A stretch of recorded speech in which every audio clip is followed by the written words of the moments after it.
And I'm Vice President of Sales with IntellivieW Technologies, and with me I have Dr. Wale Badaway, CTO and founder, and really the brains behind what I'm presenting here. What we do, we are a intelligent video surveillance company, and one step lower than that, we are a video analytics company. So everyone's well aware of the CCTV or analog video camera systems that are out there, the surveillance of all kinds of buildings and areas. Well, we are the intelligence that plugs into those cameras and makes dumb cameras into smart, event-oriented cameras. So, how do we do that? Well, all the intelligence is distributed, and the cameras themselves get plugged into this black box.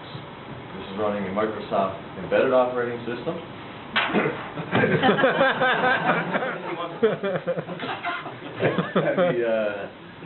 The main management server is running Windows XP, soon to be Vista. So what I'm going to show you today is the management interface that allows you to connect to all of these boxes that are hooked into the cameras, and that you can do a whole bunch of things to get event-driven activities from what would normally be just a passive camera system. So, what you're seeing here is the management interface. And this, as I said, allows you to network to a whole host of these different boxes. And the boxes can run various types of video analytics software, anything from license plate tracking to object management to object tracking, object classification, line and boundary perimeter crossing. We also have an environmental filtering algorithm that gives us a very big competitive advantage over most of the other companies out here. With video analytics, one of the main downfalls is that it often generates a lot of alarms, and some of those being false alarms. Those are given from everything from snowdrift, shadows, glare from the sun shining off a car or a window, and we filter out all of those to increase the accuracy so that the events that you're actually seeing are true events of people or objects moving in areas that you may be interested in. So what you're seeing here is actually a live shot of 7 cameras in our office environment, and we just had a little brief laugh a minute ago. Alarms started triggering and we were wondering who was in the office, and actually I'll show you shortly, the janitor walked in, and so we were watching him while some of the guards was actually giving their presentation. So, like most pieces of software, we have the concept of users. So you can add and manage users, give them certain privileges so that they can change profiles, view cameras, and you can set privileges accordingly. You can also obviously add new cameras to your system very easily. You can either do it via an IP address connecting to the box, or by giving the box a name and just pulling up the name of the box. Pan, tilt, zoom cameras can also be incorporated, the cameras that actually turn and twist and focus on objects. So, if you look from the live images, we have on the left-hand side is really just a summary of all the different things that can happen with your system.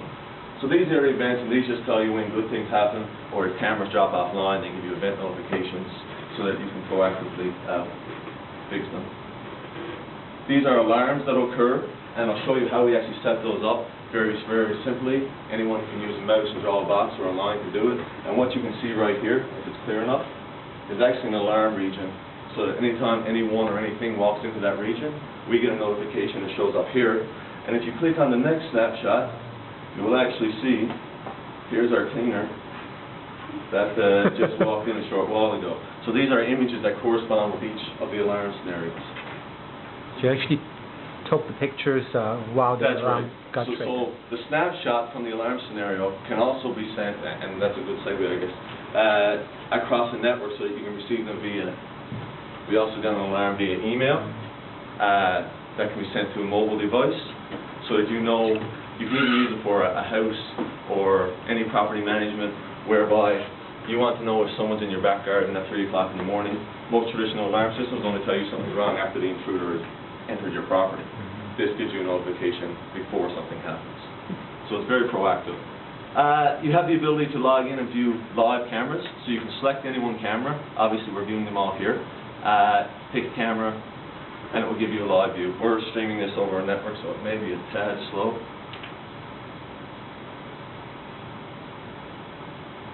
There we go. Okay. Also, the concept of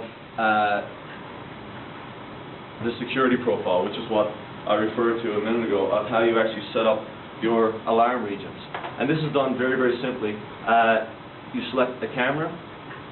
As you can see here, you select the type of alarm that you want to implement. So you can literally just draw an alarm region by doing this. Give the alarm region a name. When you apply the settings go from the management interface out to the box, and so then you can select each and every camera that's connected to that box, very simply apply your alarms, your security profiles, set fence lines, etc.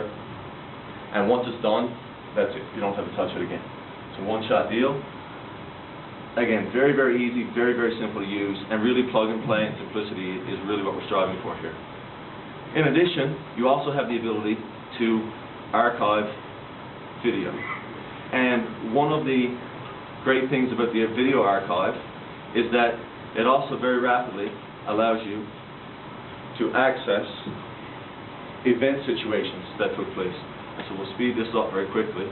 And what you'll see is that you can pull down all the video, but everything on this side is all alarm situations whereby you very rapidly want to get to a point of interest when an event happens. So rather than sifting through and fast-forwarding through hours and hours worth of video, it'll grab 30 seconds before, 30 seconds after, click on the event, and you get what you're looking for. We also have a terabyte server where you can pull all these videos from each of the boxes. So the box itself can store about a month's worth of data at 30 frames per second, 4 cameras. You can then take all this video for permanent storage and archiving, network it down to a terabyte server, and store basically as much data as you want. And all that's done through this same management interface. So we have a sequential frame analysis patent that allows us to do the object detection. We have an environmental filtering patent that allows us to filter out environmental aspects that cause false alarms. The third aspect, I guess, of our secret sauce of what differentiates us from the competition 2 more minutes. is our summary tool. And the ability to, so you just seen one aspect from the alarms to actually dig down into video and determine what happened very rapidly. However, we also have the ability to do time-compressed imaging. And what you're seeing here is a stream of video from a camera, and all this video looks the same except for some of the anomalies. And if you click on the anomalies, what you'll see is that this has no one, this has no one, but this has an event. So you can take a whole series of video, either video that's already been captured or new video that's streaming, time compress it rather than sitting in front of it, move your scanner as to this bar as to where you actually want to determine where the event occurred, and it will find the anomalies for you. So you can actually just click on them very rapidly.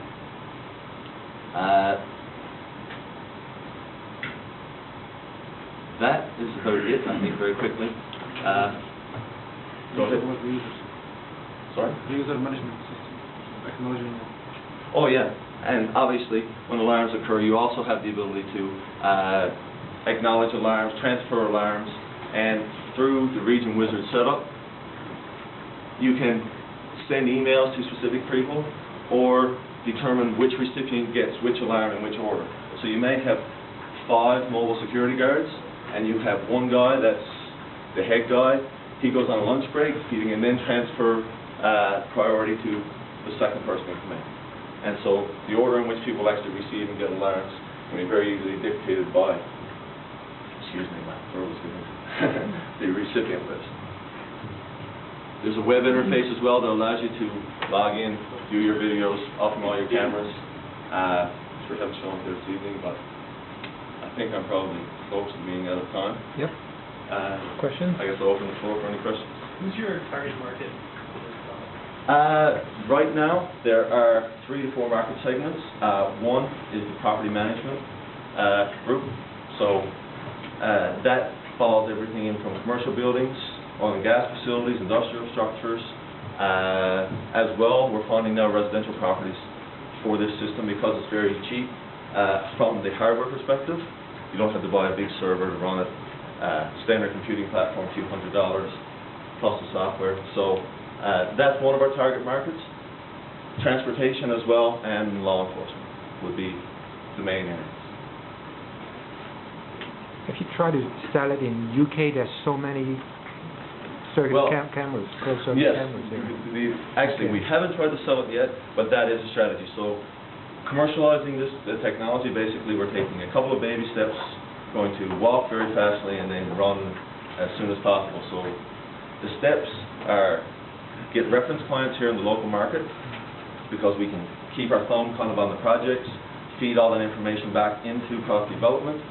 Once we have these reference accounts, we're going to the channel, and we're actually in negotiation with systems integrators, people who have global sales forces that can take this, incorporate it into their offering, and not only distribute and sell the product, but also service and provide the after-sales support. So the first steps are here in the local market. We already have our reference accounts. Actually, this technology is in field, already installed in several instances, and from there it's into the channel. And you're right, the UK and the US obviously are two of the biggest markets. I noticed your alarm region are near the doors and one of the exit enter areas. That's by design, right? Absolutely. We set these up so that we want to know who walks through this door. Who comes into the hallway, and as you've seen, it works very well because the janitor walked in. So you're just doing image difference on that area and ignoring all the difference. Here we talk about technical, so technical I have to respond, okay? Right. No, we don't do frame difference, we don't do image difference. Because frame difference and image difference, if you have a fluctuation of the light or different cycles from the camera to the light, it will generate lots of false alarm. So here is the real object understanding. We take multi-frames, we understand this is an object. We can go as deep as saying what color this object, is it walking, is it an animal, is it a human.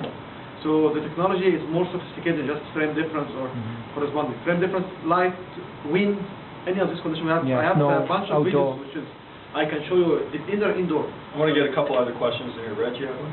So what kind of price point are you looking at for this? The box itself is $2,500, and then you're looking at $500 per video channel, per video analytics module. And that's just a one-time license? That's it. How do you do this in a crowded situation? There's a lot of people watching. Well, we can still, so we have counting algorithms that can basically count, but if you're looking at traffic flow, for instance, for humans, right now that's the technology that's kind of in our goodie basket that's not fully implemented at this point. So we have a feature set that we can do perimeter monitoring, we can do counting, we can do graffiti detection, loitering, all these types of things. But once you start getting into mass amounts of people moving in different directions and you're looking for very specific things, the guy with the blue suit who's running through a crowd, the technology, the foundational technology can do those things, but there needs to be some more development before we actually get to the point where that's commercially ready. But one of the value propositions that we bring to the table is that we do have that capability, and so from a development perspective or from us working with a large integrator, we have a suite of technology that's now commercially ready and ready to go to market with, but we also have a goodie basket of all kinds of things that we can do and can bring to the table. I've got a quick question for you. How long have you guys been working on this, and how big is your team? About 4 or 5 years. So the commercialization effort started, I guess the technology has been developed by Dr. Badaway. And this actually started in my PhD in 1999. And from 2003 we spun it from the university. We went as software design and software sales. We couldn't sell. So at the end we have our box, which is we only sell only software, but we have our own complete solution, which you can do it as plug and play. So the box was ready about August 2006. So it took about 2 to 3 years to get this box ready. And now we add more features. We do price reductions on it. We try to test stability. Like they were stable for like more than 6 months of 24 hours of operation. And so the commercialization, I'll just one last one. Commercialization has started probably in the last 6 months or so, and Mr. Paul Caliber in the back, and the rest of the group from the Ignite team and UTI has been playing into a part in helping us bring on the proper management resources and financing. So let's squeeze one more question here. Was there a question up front here? Yeah, I just wanted to know what general analytics you have right now. Is it just you have people detection and that kind of thing? Have you are there other categories? So it's object detection and classification, so we can tell the difference between a deer, a human, a train, a car. So object detection is one thing. Also the ability to determine if someone drops an object, so if one object becomes two for leave behinds. So the applications, once you take that core underlying technology, doing line and perimeter boundary and intrusion is obviously a big one. Area monitoring, knowing if someone or something entered an area. Traffic flow analysis. Automated license plate recognition is actually one of the things in the goodie basket that's progressing very rapidly, and we have one of the most accurate, not only automated license plate, but symbol recognition. So determining letters from the sides of transport trucks or letters off the sides of airplanes. That is one of our sweet pieces of technology that's really coming along quite well. So there are a whole host of capabilities. What we're doing right now is going to the client. We're in an information gathering stage as well as commercialization stage. We're pulling back as much information from the client to determine what they want to see, and that is going to detect, the next series of product offerings and how we commercialize our feature sets.